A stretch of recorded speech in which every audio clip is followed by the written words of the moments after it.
So my dad's career, he was a very good storyteller. I mean, he was a taxi driver and a bartender. He did all sorts of things like that in order to survive during the early 50s and 40s. He was, as I say, the janitor there. He got interested a little bit in politics because he also had opinions, and he expressed them one day and was challenged by another citizen in Jasper Place to basically run for office. So put up or shut up, Mr. Newman. And he ran for town council. So Jasper Place as a separate entity was an incorporated town, is my understanding of the time. It was growing fast with developments on the north as well as the south of Stony Plain Road. And he ran for town council. He served on council for 1 or 2 terms, I can't remember.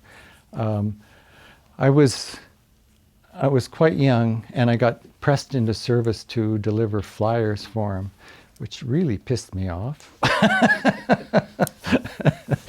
But, you know, you did it. So that was good. That was fine. Dad was successful in being a counselor and represented people. He enjoyed that. He was very good with people and talking with them. And he then decided that he would run for mayor of Jasper Place, the town. And then became an alderman for the city, where he lasted for 19 years of service as an alderman for the city of Edmonton. So he was voted in, I think that's 6 or 7 times a term of office, and he retired, I think, while he was still in office. The area of Jasper Place was a strong supporter of him, even when it went to the ward system, I think, which was a new feature for the city at the time. So yeah, he enjoyed working. He made a lot of contacts. He had mentioned to me in his later years that people would come up to him and compliment him and thank him for what he had done in addressing their issue. And he couldn't remember who they were exactly. And so he would be very polite and thank them for their thank you. But yeah, he served people. He'd learned various techniques, I think. He told me once that when he was in Jasper Place and as the mayor of Jasper Place, a fellow phoned up and at about 2 to 3 a.m. in the morning, after a night of drinking or something, and complained about how the road was in such shoddy shape for him. And my dad said, well, I will look into that, Mr. Smith, and I'll get back to you as soon as I can.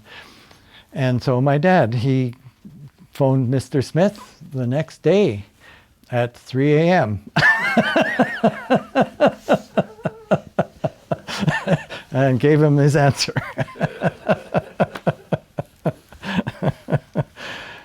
He was interested in boxing, loved to watch the fights, always watched Muhammed Ali, for example.